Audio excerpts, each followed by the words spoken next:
Assalamualaikum warahmatullahi wabarakatuh. My name is Syafira, and now I would like to deliver my arguments about the newest case of Novel Baswedan. The case of sulfuric acid attack to the Senior Investigator of Corruption Eradication Commission or KPK entered a new phase. This case, which has been running since 2017, finally reached the point of prosecution, where on June 11, 2020, the prosecutors only punished both defendants for 1 year.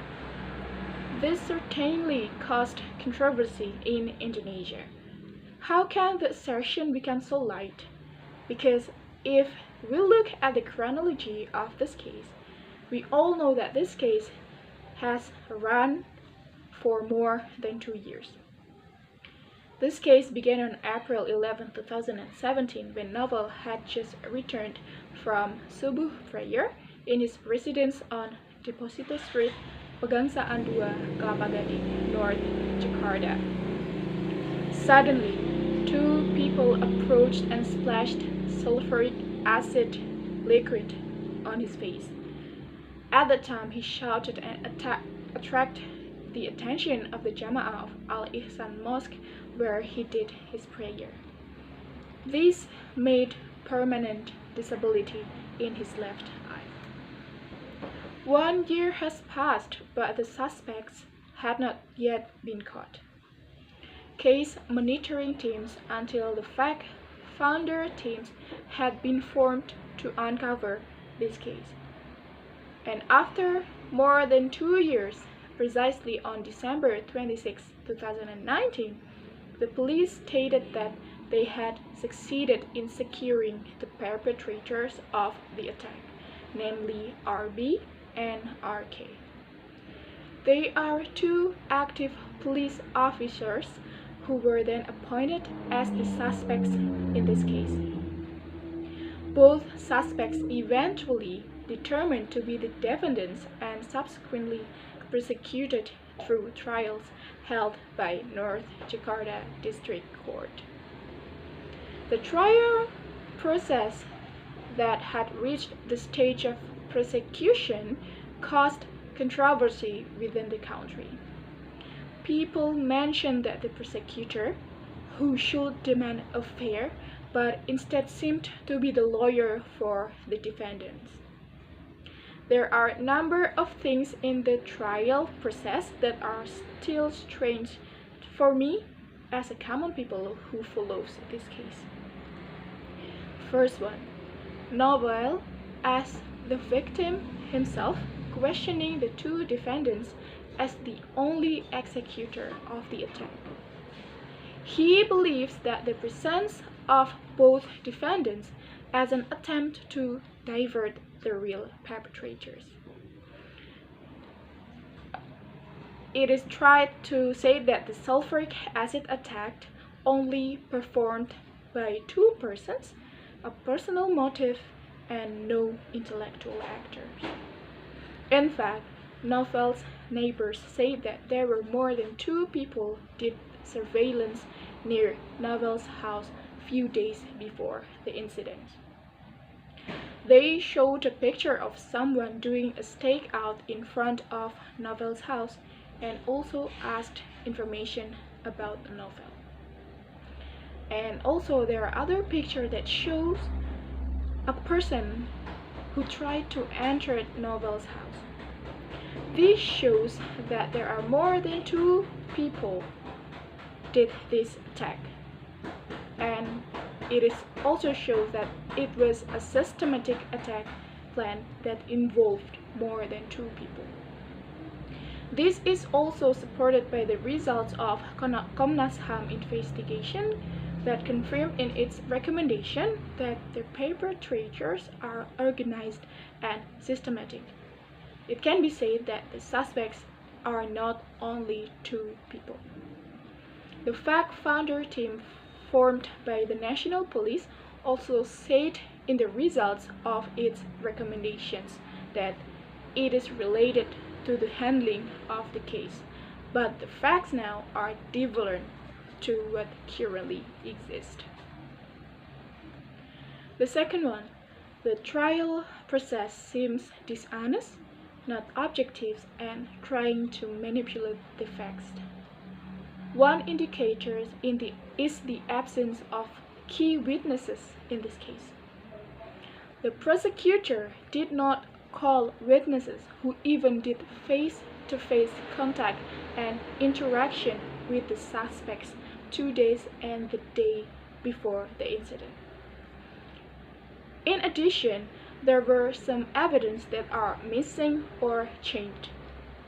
On 30 of April 2020, during the trial, Novell showed the evidence of several photos shows that the concrete where the executors poured the sulfuric acid from a bottle into a mug blistered and changed color due to the spills of the liquid. But it was not used as the evidence by the prosecutors. The CCTV evidence also did not used maximally. There was only one CCTV recording which is used as the evidence, but the recording was never shown up in the trial process. Police say that they had tracked the entire CCTVs within a radius of 1 kilometer from Novell's house.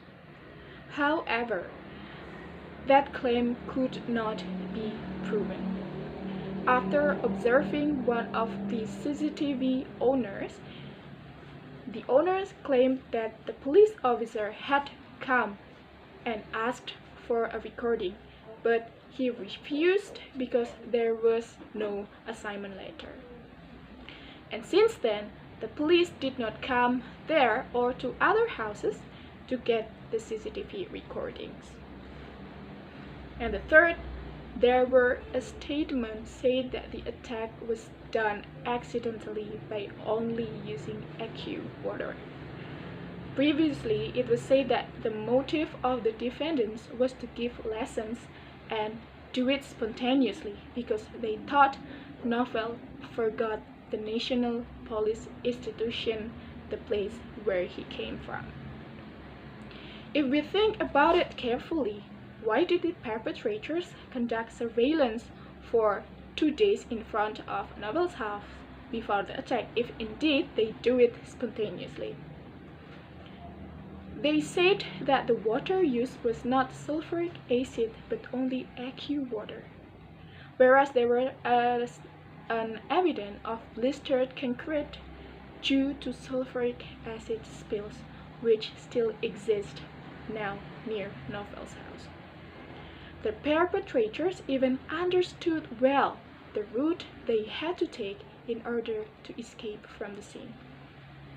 Furthermore, the perpetrator stated that he wanted to attack the body but instead was hit the face.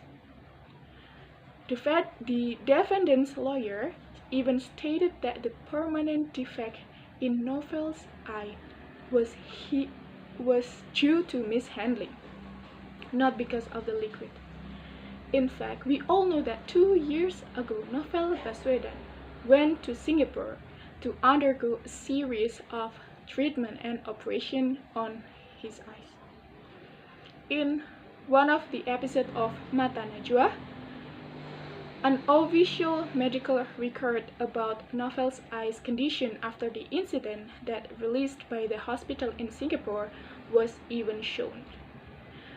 The medical record shows that there are chemical injuries in both eyes, and there are severe 90% ocular surface epithelial denudement with total corneal epithelial and corneal limbo loss, which means that he lost the total vision of his left eye. If we look at the facts above, in my opinion, 1 year prosecution of the defendants is very doubtful. The thing that makes me even more convinced that there is something behind in this case is that It is really easy for the authorities to eliminate witnesses and evidence during the trial process. We are all still don't know yet why this can happen. I am indeed not an expert in the field like justice and law like this, but certainly me and all of us hope that there is law enforcement and justice in our beloved country. Do not let this case make people who want to get rid of corruption become afraid because the country is ignorant and does not solve this case clearly. The trial process of this case has not finished yet, so let's pray together that in the end the defendants are given a fair punishment. Thank you. That's all from me. Wassalamualaikum warahmatullahi wabarakatuh.